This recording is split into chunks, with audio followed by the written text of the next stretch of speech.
Un mot de la part de Jimmy Gueux. Le temps n'est plus à tenter de convaincre mais à chercher à rassembler. Ceux qui n'ayant toujours rien compris aujourd'hui, demeurent nos farouches adversaires, ne comprendront pas davantage demain.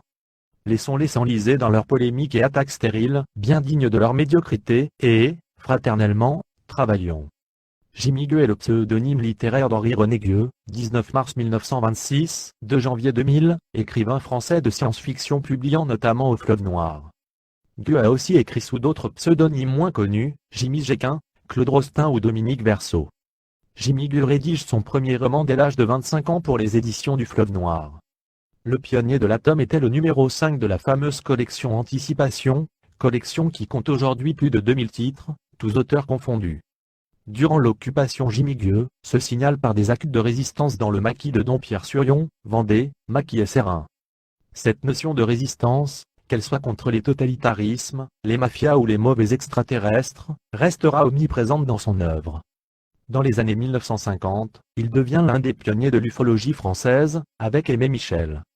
Vaincu par la maladie, il laisse un dernier manuscrit, Terre, ta civilisation fout le camp, vaincu par la maladie, regardez plus bas pour voir, si c'était vraiment une maladie.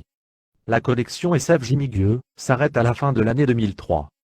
Les derniers numéros sont écrits par Richard Wolfram, pseudonyme de Roland C. Wagner, auteur également des paroles d'une chanson hommage interprétée par le groupe Brin Damage, la chanson de Jimmy. Les productions de Jimmy Gueux ne se limitent pas à l'écriture.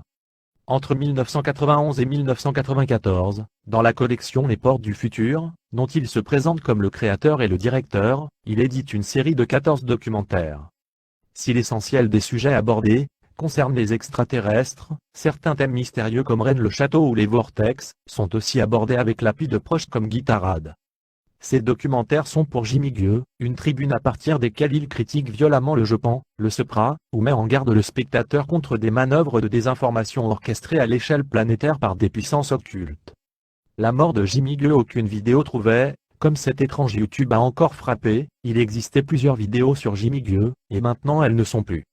Encore un super utilisateur en moins, son pseudo était Eusavoisien, et il avait plus de 500 vidéos incroyables à son actif. Bref, on baisse pas les bras, je vais charger les vidéos sur Dailymotion comme, ça a l'air d'aller pour le moment mais je suis triste quand même. Quand est-ce que les fils d'Illuminati vont arrêter de nous exterminer les uns après les autres sur internet et dans la réalité ?